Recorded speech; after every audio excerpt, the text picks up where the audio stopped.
Hey, what's going on, guys? Alex here with Daniel. What's going on, guys? And this is your weekly fishing report. So we're in the middle of the summer. It's hot out there, and some of the fishing's actually pretty good for this time of the year. So let's get started with what's going on with Rockfish. All you guys out here in the middle, Upper Bay have been doing decently. Some areas are doing better than others, but I will say right now, if you're going out there for striped bass and you want to get on them pretty good, you either have to run up to the, I would say, Patapsco and northern parts. Definitely northern part of the bay. Babe Rich is still going to produce some fish, or fishing south a little bit towards, I would say anywhere from Hoopers, all those islands, or even inside the Patuxent, Point Lookout areas. Fish in the chop tank too. Now, usual. one quick thing to mention about you guys down south. Remember, the Potomac follows different regulations, and there is a closure in the Potomac side starting, I believe, the 7th. Make sure you check that out on their own online and whatnot, and check those regulations out, because there is a closure there, just how we're coming close to our closure in the bay. But how things to use for striped bass right now, we'll say, or techniques, live lining. Live lining for sure. Taking your typical spot, throwing a circle hook on it, tossing it out there. I mean, you can always go Bay Bridge, always a great spot. Toss a spot on a hook, toss it over to the pilings, let them swim down. Yeah. See if you can get anything. There's definitely some fish around. And there's a couple things that I will say about live lining. Obviously, you don't necessarily have to be in a boat to be able to live line. No. Just casting it out on a big float on the shoreline, or just if you're in some shallow water with the structure, a lot of rocks on the bottom, and those spots will swim down and get hung up on there. Just a float, let them float around. One great way to do it. But other than that, also peelers. I know a lot of guys from the upper part of the bay have been using peelers and eels. The typical thing of drifting eels through the humps so south of Pulse Island is one thing that a lot of people have been doing right now, and also anchoring up around those channel edges at Hodges Bar and using peelers has been working really good for the guys going out there.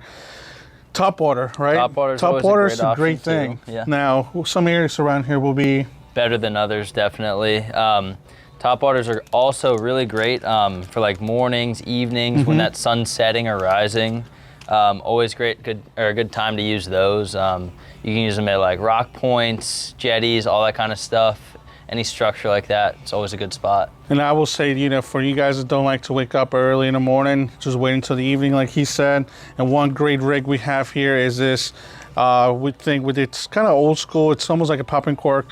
It's our topwater popper with a teaser. So we take out the back treble, put about 18 inches of line with a little feather jig. So that's kind of jigging itself on the back as you're reeling it in, and it creates great action. And besides that, if you're fishing in an area where there's a lot of schoolies, you might be getting 2 fish at once. So it's a great plug to have fun with. Great thing to have. Now, as you work your way down to like some of these areas, perch fishing has been also kind of hit or miss in some areas. But if we're fishing, I will say anywhere from, once again, Hodges Bar north has been pretty productive, and then probably Chop Tank down has been pretty productive on the shorelines. And one of the lures I love to use for some bigger perch and even rockfish are these pet spoons. Great wobble, great for shallow water. Cast them out there, you might get a mix of everything with these. Like I said, big perch and even striped bass and some other stuff if they're around. Anything about the perch you heard about around here? I mean, like you said, a little bit farther up north is where they've been really hitting well. Same thing, a little bit farther south. This general area, there's definitely still some perch out there, just like you said, hit or miss. If I will give you guys one tip is with this heat, especially for the Annapolis area, move a little bit deeper, fish some of those reefs that are out there, fish some hard bottom. I would say anywhere from like 15 plus foot of water. Get down there with some bottom rigs and bloodworms and whatnot. Some cooler water. Exactly. Now, mix in with that, there's going to be some spot and croaker, right? Yeah, definitely. And what you got there for some croaker? We got these little paddle tails right here, something from Bait Fuel.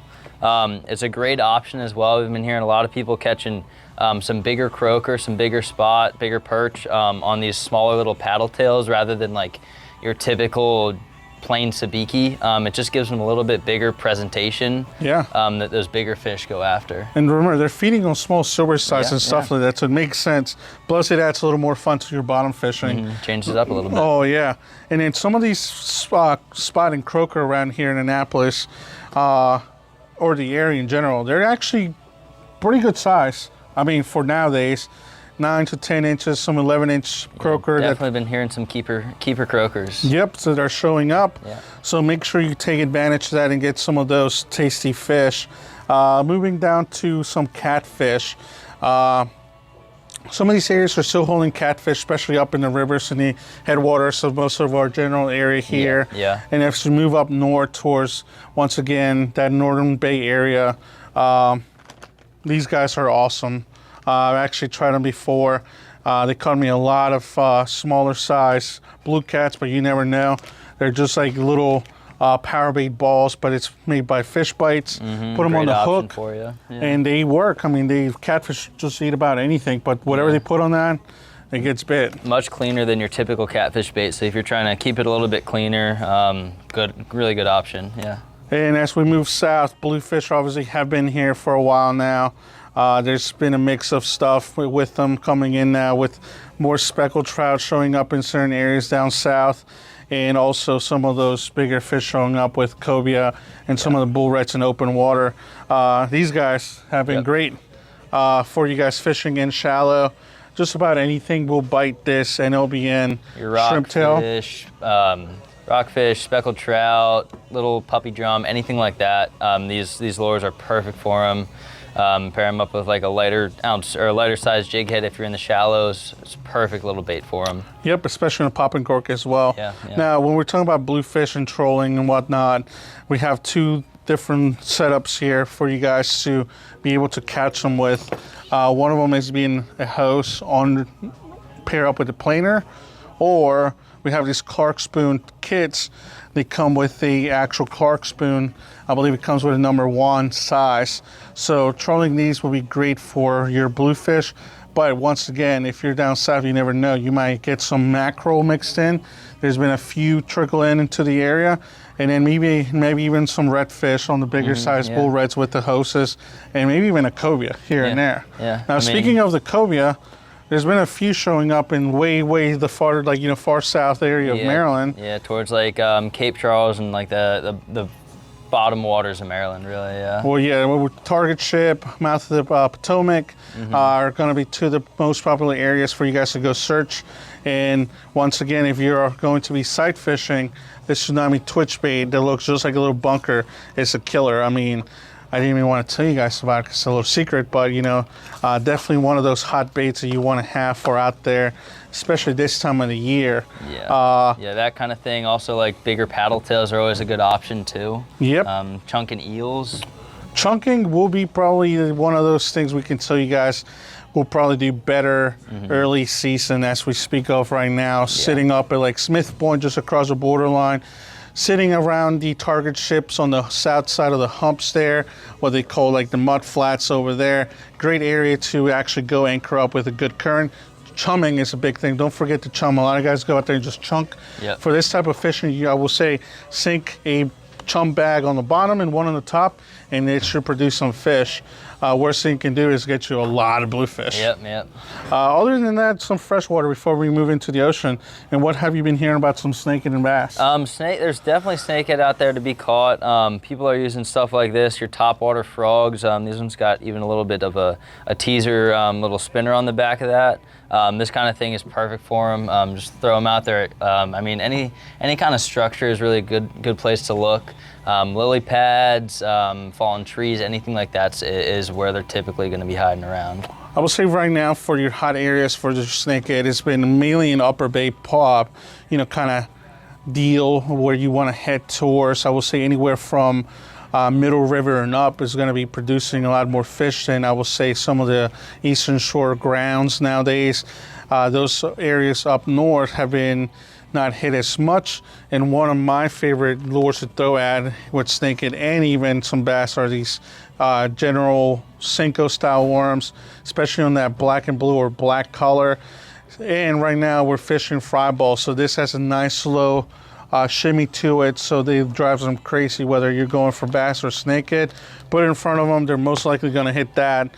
Now let's switch over to our, I guess, ocean side. Yeah, surf fishing, you've been out there. I know you've been out there with Ryan, and we're talking about the tuna bite. I know it was pretty hot there for a moment. It's still pretty good. Let's talk about some of that. So I mean, it's going to be your typical kind of stuff. I mean, it's been pretty on fire lately. People are using like your typical nomads right here.